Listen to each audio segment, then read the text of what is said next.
ඔයාලා මුලින්ම Google එකේ Whisk AI කියලා ටයිප් කරගන්න. ඊට පස්සේ දෙවෙනියට එන රිසල්ට් එක Whisk AI කියන එකට යන්න.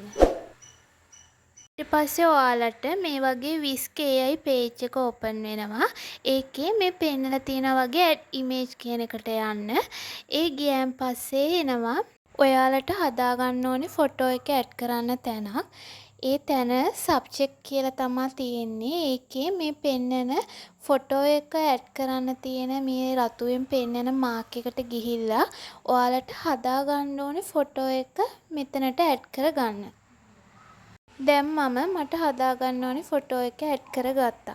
ඔයාලට ඇඩ් කරගත්ත ෆොටෝ එක ඩිලීට් කරලා වෙන එකක් ඇඩ් කරගන්න ඕන නම් මේ රතුවෙන් මාක් කරලා තියෙන ඩිලීට් බටන් එකට ගිහිල්ලා ෆොටෝ එක ඩිලීට් කරලා වෙන ෆොටෝ එකක් මේකට ඇඩ් කරගන්න පුළුවන්. ඊට පස්සේ ඔයාලා ඒකෙම පල්ලෙහාට ගිහාම සීන් කියලා කොටසක් තියෙනවා. ඒ කොටසෙත් අර කලින් කිව්වා වගේම ෆොටෝ එකක් ඇඩ් කරන්න තියෙනවා මම මේ රතුවෙන් මාක් කරලා තියෙන තැනින්. එතනට ඔයාලා ඇඩ් කරගන්න ඕනේ ඔයාලගේ ෆොටෝ එක දාන්න ඕනේ බෑග්ග්‍රවුන්ඩ් ඉමේජ් එක. ඒ කියන්නේ ඔයාලා මේ හදන ෆොටෝ එක වෙලකටද නැත්නම් වැවක් ළඟද නැත්නම් කොයි හරි කැමති ප්ලේස් එකක බෑග්ග්‍රවුන්ඩ් ඉමේජ් එක තමයි ඔයාලා මේ සීන් කියන එකට ඇඩ් කරන්න ඕනේ. දැන් මම බෑග්ග්‍රවුන්ඩ් ඉමේජ් එකත් මේකට ඇඩ් කරගෙන තියෙන්නේ. ඊළඟට ඔයගොල්ලන්ට මේ කහපාට ඊතලෙන් පෙන්නන තැන describe you කියන තැන ඔයාලට හැදෙන්න ඕනේ පින්තූරය ගැන විස්තරයක් දෙන්න. ඒ කියන්නේ ඔයාලා සබ්ජෙක්ට් එකට ඇඩ් කරපු පින්තූරය සහ බෑග්ග්‍රවුන්ඩ් ඉමේජ් එක විදිහට ඇඩ් කරපු පින්තූරෙත් එක්ක ඔයාලට කොයි විදිහේ පින්තූරයක්ද හදාගන්න ඕනි කියන එක ගැන විස්තරය මෙතන දෙන්න. ඒක ඔයා සිංහලෙන් වුණත් ඉංග්‍රීසියෙන් වුණත් කමක් නැහැ. සිංහලෙන් දෙනවා නම් සිංහලෙන් ඔයාලට දෙන්න පුළුවන්.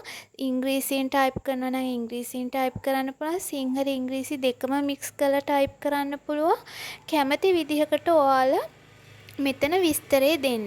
ඒ දෙනකොට ඔයාලා හොඳට ඔයාලට මේ පින්තූරේ සම්පූර්ණයෙන්ම කොයි විදිහටද හැදෙන්න ඕනේ කියන එක සම්පූර්ණ විස්තරයක්. කොච්චර විස්තරේ වැඩි වුණත් කමක් නැහැ සම්පූර්ණ විස්තරයක් හරියට දෙන්න. දැන් ඔයාලා සබ්ජෙක්ට් එක විදිහට ඇඩ් කරපු ඉමේජ් එකේ තියෙන ඇඳුමේ පාට නෙවෙයි වෙන පාටක් ඇඳුම ඕනේ නම් ඒ පාට දෙන්න. ඔයාලා ඒකෙදි ටයිප් කරන්න.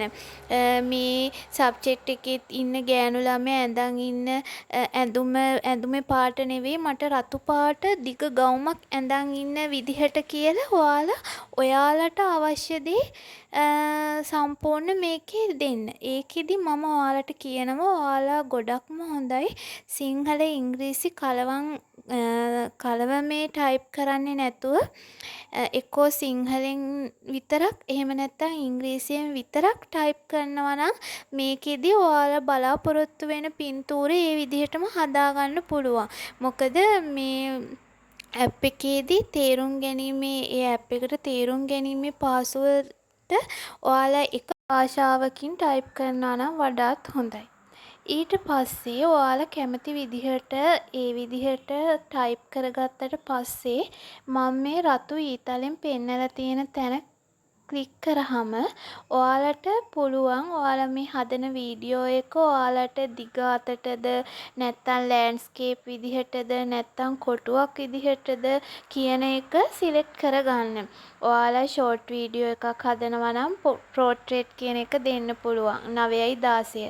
ඔයාලා ලෑන්ඩ්ස්කේප් අතට වීඩියෝ එකක් හදනවා නම් ඔයාලට 16:9 සිලෙක්ට් කරගන්න පුළුවන්. දැන් මම දීපු විස්තරේට මේ ෆොටෝ එක ජෙනරේට් වෙමින් තියෙන්නේ. ඔයගොල්ලන්ට ෆොටෝස් දෙකක් ජෙනරේට් කරලා දෙනවා මේ ඇප් එකෙන්. ඔයාලට ඒ දෙකෙන් වඩාත්ම ළඟින්ම දීලා තියෙන විස්තරේට ළඟින්ම යන විස්තරේට ගැලපෙන ෆොටෝ එක සිලෙක්ට් කරගන්න පුළුවන්. ඉතින් මේ රතුවෙන් ලකුණු කරලා තියෙන තැන තියෙන මාක් එකෙන් තමයි ඔයාලා ෆොටෝ එක ජෙනරේට් කරගන්න ඉදිරියට යන්න ඕනේ. ඔයාලා විස්තරේ ටයිප් කරලා ඉවර වෙලා මේ ඊතලේ තියෙන මාක් එක ටච් කරාම ඔයාලට ෆොටෝස් දෙකක් එයාලා ජෙනරේට් කරලා දෙනවා.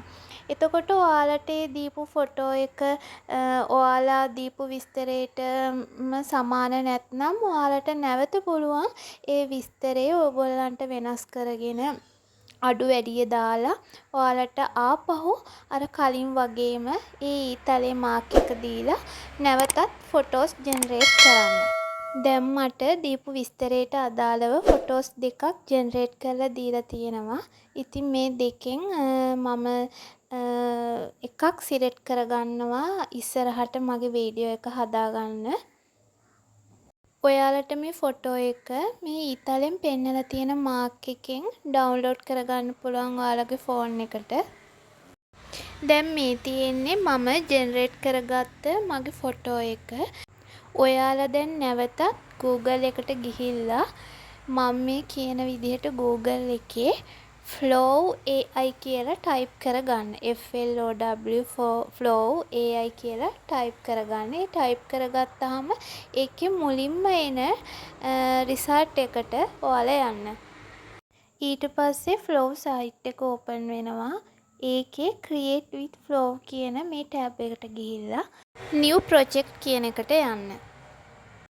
ඊට පස්සේ ඔයාලා මේ ඊතල තුනෙන් පෙන්නලා තියෙන තැන් තුන වෙනස් කරගන්න ඕනි. ඔයාලා මුලින්ම text to video කියන තැන ක්ලික් කරලා එතන frame to video කියන එක දෙන්න ඕනි. අපි මෙතන frame to video කියන එක දෙන්නේ අපි දැන් picture එකක්නේ වීඩියෝ එකක් කරන්නේ. අපි Whisk කියන app එකෙන් හදාගත්ත පින්තූරේ තමයි අපි මෙතන වීඩියෝ එකක් විදියට හදාගන්න යන්නේ. ඔයාලා මෙතන text to video කියන එක දුන්නොත් ඔයාලට පින්තූරයක් අවශ්‍ය වෙන්නේ නැහැ. ඔයාලට මෙතන ඔයාලට හදාගන්න ඕනේ වීඩියෝ එක කොයි වගේද කොයි විදිහටද කියලා ටයිප් කරලා සිංහලෙන් හරි ඉංග්‍රීසියෙන් හරි ඔයාලට වීඩියෝ එකක් ජෙනරේට් කරගන්න පුළුවන්. අපි ෆොටෝ එකක් වීඩියෝ එකක් විදිහට ජෙනරේට් කරනවා නම් මෙතන අනිවාර්යෙන් frame to video කියන එක දෙන්න ඕනේ. ඊළඟට ඔයාලා මේ ඊතලෙන් පෙන්නන තැන ක්ලික් කරලා ඔයාලට වීඩියෝ එක හදාගන්න ඕනේ සයිස් එක සිලෙක්ට් කරන්න ඕනේ. ඔයාලා ෂෝට් වීඩියෝ එකක් හදනවා නම් 9:16ටත්, ඔයාලා ලොන් වීඩියෝ එකක් හදනවා නම් ලෑන්ඩ්ස්කේප් විදිහටත් ඔයාලා කැමති විදිහ මෙතනින් සිලෙක්ට් කරන්න ඕනේ. ඊළඟට ඔයාලා මේ පෙන්නන ඊතලය ළඟ ක්ලික් කරලා ඔයාලට වීඩියෝ කීයක් ජෙනරේට් කරගන්න ඕනද කියන එක සිලෙක්ට් කරන්න. ඊළඟට ඔයාලා මේ පෙන්නන විදිහට වීඩියෝ එකේ quality එක සිලෙක්ට් කරන්න ඕනේ. ඒක කොහොමත් වීඩියෝ එකේ quality එක මේ පෙන්නන VEO 3.1 fast audio කියන එක තමයි සිලෙක්ට් වෙලා තියෙන්නේ. ඒක හින්දා ඒක විශේෂයෙන් හදන්න ඕනේ නැහැ. මම ඔයාලට ඒක දැනුවත් වෙන්නයි පෙන්නුවේ. ඊළඟට ඔයාලා මේ රතුවෙන් රවුන්ඩ් කරලා තියෙන තැන තියෙන පික්චර් මාක් එකට ගිහිල්ලා ඔයාලා Whisk app එකෙන් හදාගත්ත පික්චර් එක මෙතනට ඉම්පෝට් කරගන්න. ඔයාලට මේ පික්චර් එක ඉම්පෝට් කරගන්නකොටත් පික්චර් එකේ සයිස් එක සිලෙක්ට් කරන්න දෙනවා. ඔයාලට මේක ෂෝට් වීඩියෝ එකක් කරනවා නම් පෝට්‍රේට් විදිහටත්, ලොන් වීඩියෝ එකක් කරනවා නම් ලෑන්ඩ්ස්කේප් විදිහටත් පික්චර් එක හදාගන්න පුළුවන්. ඒ වගේම ඔයාලට පික්චර් එක ක්‍රොප් කරලා කැමති විදිහට ක්‍රොප් කරලා මෙතනින් සේව් කරන්න පුළුවන්. ඔයාලා ක්‍රොප් කරලා සේව් කරගත්ත පික්චර් එක තමයි මේ පෙන්නන්නේ. මේ කහපාට ඊතලෙන් පෙන්නන තැන ඔයාලා මේ පික්චර් එකෙන් ඔයාලට හදාගන්න ඕනේ වීඩියෝ එක ගැන සම්පූර්ණ විස්තරයක් ටයිප් කරන්න. ඒක සිංහලෙන් හරි ඉංග්‍රීසියෙන් හරි ඔයාලට ටයිප් කරන්න පුළුවන්. ඔයාලට ඉංග්‍රීසියෙන් ටයිප් කරන්න ඕන නම් ඉංග්‍රීසියෙන් ටයිප් කරන්න දන්නේ නැත්නම් ඔයාලා කෙලින්ම Google එකට ගිහිල්ලා Google Translate කියලා ටයිප් කරන්න. එතකොට Google Translate එක පෙන්නනවා. එතන ඔයාලා සිංහලෙන් ඔයාලට ඉංග්‍රීසියට හරව ගන්න ඕනේ විස්තරේ සිංහලෙන් ටයිප් කරන්න. එතකොට ඉංග්‍රීසියෙන් විස්තරේ සම්පූර්ණ විස්තරේ දෙනවා. ඔයාලට ඒ විස්තරේ ගෙනල්ලා මෙතන පේස්ට් කරන්න පුළුවන්. ඉතින් මම මේ විදිහට මට හදාගන්න ඕනේ වීඩියෝ එක ගැන මේ විදිහට සිංහලෙන් විස්තරේ ටයිප් කරා. ඊට පස්සේ මම මේ පෙන්නන තැන ක්ලික් කරාම ඔයාලට වීඩියෝ එක ජෙනරේට් කරනවා.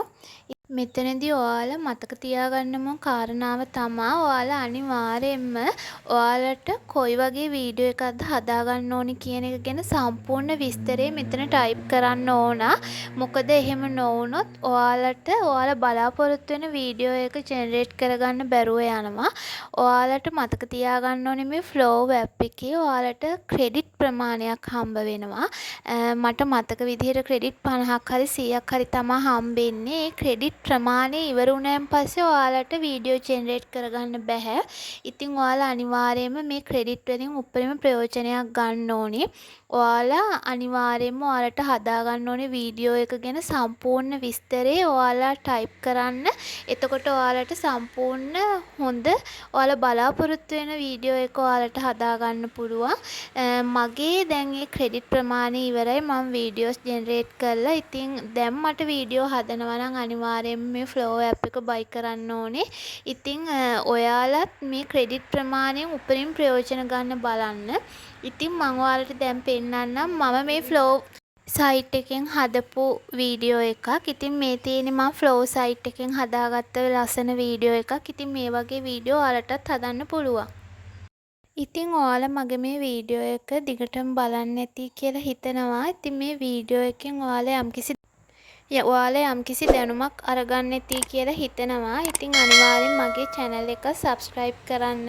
මේ වගේ තවත් වීඩියෝ එකක් අරගෙන එන්නම්. එතකන් ඔයාලා හැමෝටම සුබ දවසක් ගිහින් එන්නම්.